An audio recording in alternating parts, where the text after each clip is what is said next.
សួស្តីអ្នកទាំងអស់គ្នាខ្ញុំនឹងបង្ហាញអំពីការចូលទៅកាន់ទីតាំងរបស់ approval ដែលយើងមើលទៅលើ user ម្នាក់ណាដែលគាត់បានធ្វើការ approve ទៅលើ loan បន្ទាប់មកយើងធ្វើការចូលទៅលើ menu loan បន្ទាប់មកយើងចូលទៅកាន់ loan status ហើយយើងធ្វើការ click ទៅលើ loan approval by user ឥឡូវនេះគឺយើងបានចូលមកដល់ទីតាំងនេះហើយដើម្បី search ហើយគឺយើងអាចធ្វើការ search តាមរយៈ user ម្នាក់ណាដែលគាត់បានធ្វើការ active បន្ទាប់មកយើងអាច search តាមរយៈស្ថានភាពដែល user ម្នាក់ហ្នឹងគឺគាត់ធ្វើការ cancel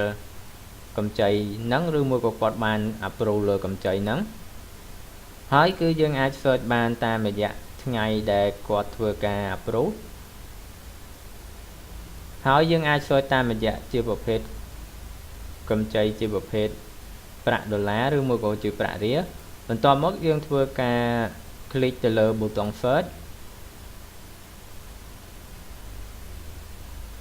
ហើយវានឹងបង្ហាញ result នៅខាងក្រោមនេះគឺជាលេខកូដរបស់កម្ចី